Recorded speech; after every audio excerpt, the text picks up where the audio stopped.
তৃণমূলীরা তারা প্রচুর লোক নতুন হাটে জড়ো করেছে এবং তারা একটা অ্যাটাকিং মুডে শাসন বলে কিছু আছে বলে অন্তত পশ্চিমবঙ্গবাসী মনে করতে পারছে না। এটা খুবই দুর্ভাগ্যের, আমাদের একটু টেকনিক্যাল ডিফেক্ট থাকার জন্যে আমি জাস্ট চেয়েছিলাম যে আমি যাব, আমার বৃদ্ধা মা আছেন, তাকে প্রণাম করে আশীর্বাদ নেব এবং আমাদের একটা জঙ্গলপত্তনে মন্দির, সেখানে একটু পুজো দেব। আর এতে পাড়ার লোকজনের তো একটা উচ্ছ্বাস আছে, তারা দু চারজন আসবে, কথা বলবে, তাদের সঙ্গে একটু শুভেচ্ছা বিনিময় করব, এটুকুই আমার ইচ্ছে ছিল।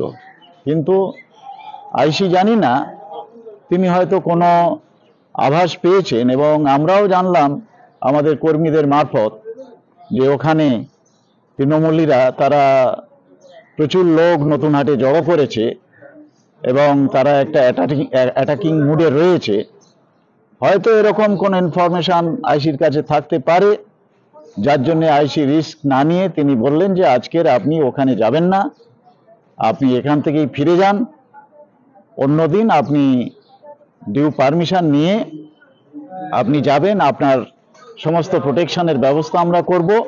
কিন্তু আজকে যদি কোনো কিছু ঘটে, ল অ্যান্ড অর্ডার যদি কোনো ডিস্টার্ব হয়, আমি কোনো দায়িত্ব নিতে পারবো না বা আপনার কোনো প্রোটেকশন দিতে আমি পারবো না, যেহেতু আপনার পারমিশনের ক্ষেত্রে একটা টেকনিক্যাল ডিফেক্ট থেকে গেছে।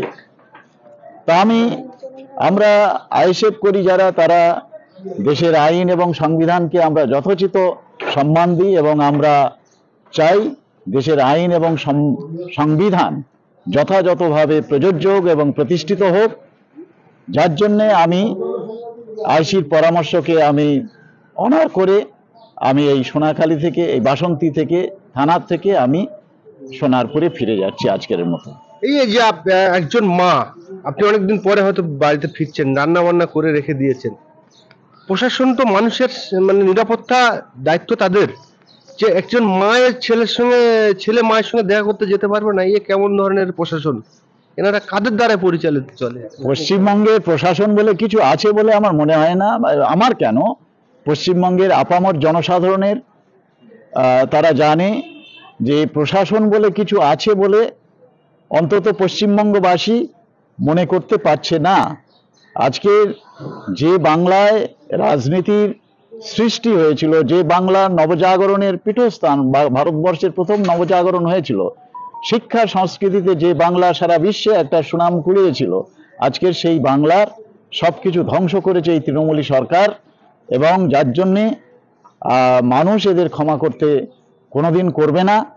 আর আজকের এই যে মানে শাসক দলের ছত্রছায়া থেকে আপনি যে বললেন শেখ শাহজাহান, এরা কোন জায়গায় চলে গেছে যে রাত দুপুরে ঘরের মেয়েদের এবং ঘরের গৃহবধূদের, তারা বাছাই করা গৃহবধূ এবং সুন্দরী মেয়েদের তারা রাত দুপুরে ডেকে পাঠায় পার্টি অফিসে পিঠে করার জন্য এবং সেখানে তারা রাত কাটাতে বাধ্য করে। এটা যে কোন জায়গায় চলে গেছে, মানব সভ্যতা বলে এখানে কিছু আছে বলে আমাদের তো মনে হয় না, আমরা মনে করতে পারি না। আমি শিক্ষক হিসাবে আমি অত্যন্ত লজ্জিত বোধ করছি যে এটাই আমরা এককালে গর্ব করতাম যে পশ্চিমবঙ্গ নিয়ে এবং যে ভারতবর্ষ নিয়ে, বিশ্বের বৃহত্তম গণতান্ত্রিক রাষ্ট্র নিয়ে আমরা যে গর্ব করতাম, আজকে সেটাকে কোন জায়গায় নিয়ে গেছে এ আমাদের ধারণার বাইরে। একেবারে কোন সেই প্রাচীন প্রস্তর যুগেও এরকম, আমি ইতিহাসের শিক্ষক, আমি সারা জীবন ইতিহাস পড়েছি, প্রাচীন প্রস্তর যুগেও এই রকম ধরনের যে মানুষ করতে সাহস পেত বলে আমি অন্তত জানি না। এ একেবারে সর্বকালের রেকর্ড ছাড়িয়ে গেছে। শাসক দল কি ভয় পেয়েছে এই যে আপনারা প্রতিদ্বন্দ্বিতা করছেন এবারে? শাসক দল তো সম্পূর্ণ ভয় পেয়েছে, কেননা এদের সঙ্গে তো এরা তো জনবিচ্ছিন্ন হয়ে গেছে, জনগণ তো এদের সঙ্গে নেই। জনগণ সঙ্গে থাকলে এরা এত যে বলছে যে এই আমরা এত করেছি, উন্নয়ন করেছি, এত কিছু করেছি, তাহলে জনগণ স্বতঃস্ফূর্তভাবে এদের ভোট দেবে। তাহলে এদের মাসলমান নির্ভর হয়ে যেতে হচ্ছে কেন? আর আপনারা জানেন, এই তো বাসন্তীর পাশে ক্যানিং পশ্চিম, এখানে 274টা সিট ছিল গত পঞ্চায়েত ভোটে, পঞ্চায়েত সমিতি এবং জেলা পরিষদ করে 274টা সিট ছিল। সেখানে একটিও বিরোধী দল, কোনো বিরোধী দল একটিও নমিনেশন দিতে পারেনি। বিডিও অফিসের মধ্যে গুন্ডা মোতায়েন ছিল, আমি নিজে যখন প্রথম দিন গিয়ে বিডিও অফিসে ঢুকেছি, আমাকে বিডিও অফিসের ভেতর থেকে টেনে হিজড়ে নিয়ে নৃশংসভাবে মারধর করা হয়েছিল। এই তো গণতন্ত্র, এই তো পশ্চিমবঙ্গ। এই যে প্রচার আপনি শুরু করেছেন, কেমন সাড়া পাচ্ছেন? সারা আমি বিপুল পাচ্ছি, যেখানে যাচ্ছি মানুষের উচ্ছ্বাস, বাঁধ ভাঙা উচ্ছ্বাস আমাদের প্রতি।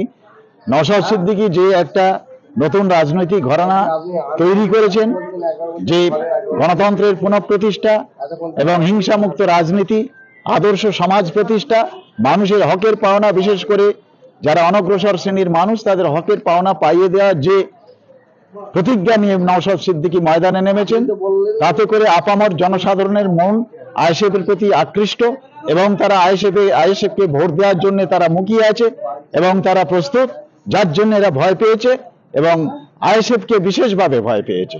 এই যে আমরা দেখলাম 2009 থেকে এই জয়নগর লোকসভা কেন্দ্রটা কার্যত তৃণমূলের দখলে আছে। হ্যাঁ। তরুণ মণ্ডল প্রথম জিতেছিল এসোসিয়ার, তারপরে তরুণ মণ্ডলের পরে প্রতিমা মণ্ডল দুবারের মানে এমপি এই জায়গার সংসদ, পরপর দু জায়গায় বেশ ভালো মার্জিনে জিতেছে। তাহলে কি এরা এইভাবেই মানুষকে ধমকে চমকে ভয় দেখিয়েই 3বার জয়ী হয়েছিল বলে আপনার ধারণা? একেবারে এবং এলাকার যারা মানুষ আছে তারা বেরিয়ে এসছে এবং উনি থানাতে গিয়েছিল পারমিশন নিতে, যে থানা থেকে কোনো রকম ভাবে ওনাকে পারমিশন দেওয়া হোক আজকে এই এলাকার যে মানুষগুলো এসছে তাদের সঙ্গে কথা বলার জন্য। কিন্তু বাসন্তী থানার যে অফিসার আছে, ডিউটি অফিসার, উনি বললেন না, আজকে কোনো রকম ভাবে আপনি অনুমতি ছাড়া কোনো রকম কোনো র্যালি, কোনো রকম কোনো রাজনৈতিক কিছু করতে পারবেন না। যদি আপনি করেন তাহলে কিন্তু আপনার বিরুদ্ধে আমরা আইনত ব্যবস্থা নেব। তখনই আমার মনে হয়েছিল যে সত্যি সত্যি যদি এই থানার বড়বাবু ইনি যদি সন্দেশখালী থানায় যদি দায়িত্ব থাকতেন তাহলে শেখ শাহজাহান, শিবু হাজরা এবং উত্তম সর্দাররা এত বাড়াবাড়ন্ত হয়তো করতে পারতো না। ক্ষণিকেই কিন্তু আমার এই ভুল ধারণাটা ভেঙে গেল যখন এই মেঘনাথ হালদার বাবু, ওনার ভূমিপুত্র, আমি বললাম যে উনি ওনার বাড়ি যেতে চেয়েছিল, উনি থাকে সোনারপুরে ফ্যামিলি সমেত, ওনার পৈতৃক ভিটে ওই জায়গা, বাবা মার ভিটে, সেই জায়গায় এসছে। ওনার মা, দেখলাম ওনার দাদা বাড়িতে খাওয়া দাওয়ার আয়োজন করেছে। কিন্তু থানার বড়বাবু তখন বলছেন যে আপনি আজকে কোনোভাবে ওই জায়গায় যাবেন না, কারণ ওই জায়গায় গেলে সমস্যা আছে। কিসের সমস্যা? শাসক দল অর্থাৎ তৃণমূলের কিছু বাহিনী নতুন বাজার বলে একটি জায়গা আছে, সেই জায়গায় তারা জড়ো হয়েছে মেঘনাথ বাবুকে হেনস্থা এবং বিভিন্ন রকম ভাবে তাকে মারধরও করতে পারে। সেই অভিযোগের ভয়ে থানার বড়বাবু বলছে যে আজকে কোনোভাবে আপনি সেই জায়গায় যাবেন না। আমরা দেখলাম যে মেঘনাথ বাবুর বাড়িতে গিয়েছিলাম, ওনার বৃদ্ধা মা ওনার জন্য মাছ এবং বিভিন্ন রকম খাওয়া দাওয়ার আয়োজন করছিল। ভাবে দেখেছেন? যে থানার অফিসারকে ভাবছিলাম যে সন্দেশখালী থাকলে হয়তো শিবু হাজরা, শেখ শাহজাহানেরা এত বাড়বাড়ন্ত করতে পারতো না, সেই ভুল ধারণা কিন্তু ভাঙতে আমার 2 মিনিট সময় লাগলো না। আমরা সমস্ত বিষয়ে কথা বললাম। আমাদের সঙ্গে রয়েছেন জয়নগরের আইএসএফ এর প্রার্থী মেঘনাথ হালদার মহাশয়। মেঘনাথ বাবু, কি বলবেন?